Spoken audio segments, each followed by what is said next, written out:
नमस्कार मित्रांनो, तुम्हाला माहीत आहे का की आपल्या स्वयंपाकघरात असलेलं आलं हे औषधांचं भांडार आहे ते. चला तर मग व्हिडिओला सुरुवात करूया.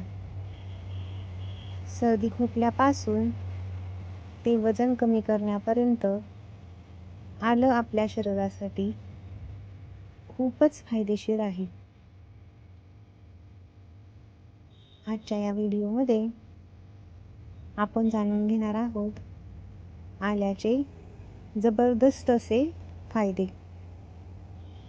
कसं आणि कधी आलं खावं आणि कोणत्या लोकांनी आलं जपून वापरावं, तर व्हिडिओ शेवटपर्यंत नक्की बघा.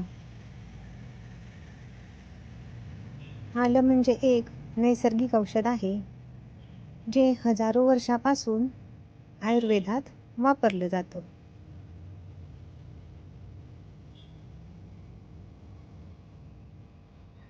आल्यामध्ये जिंजरॉल नावाचा घटक असतो जो सूज कमी करतो आणि आपल्या शरीराला आजारांपासून लांब ठेवतो.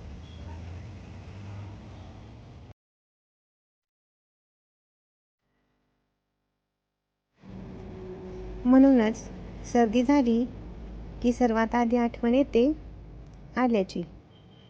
जर तुम्हाला सर्दी, खोकला किंवा घसा दुखत असेल तर आलं खूपच उपयोगी ठरतं.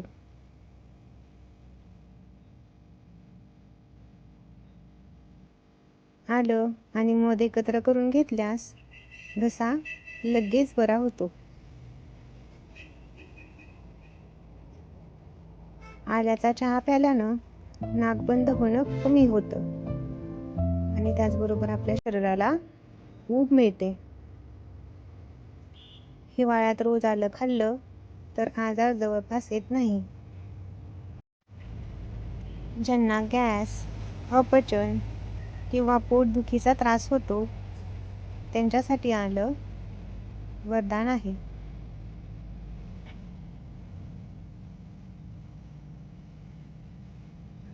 जेवणानंतर थोडंसं आलं खाल्लं तर पचनक्रिया सुधारते.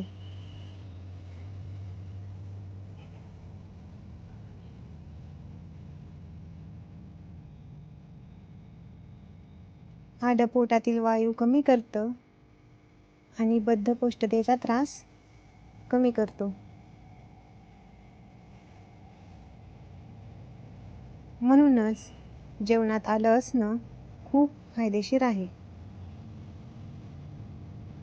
आजकाल वजन वाढणं ही मोठी समस्या आहे.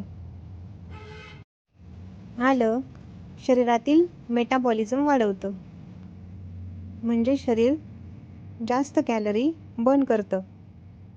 सकाळी कोमट पाण्यात आलं आणि लिंबू घेतल्यास फॅट बर्न होण्यास मदत होते. काही संशोधनानुसार आलं ब्लड शुगर कंट्रोल ठेवायला मदत करतं.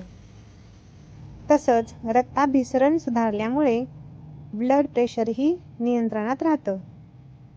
सांधेदुखी, गुडघेदुखी किंवा स्नायू दुखत असतील तर आलं खूप उपयोगी ठरतं.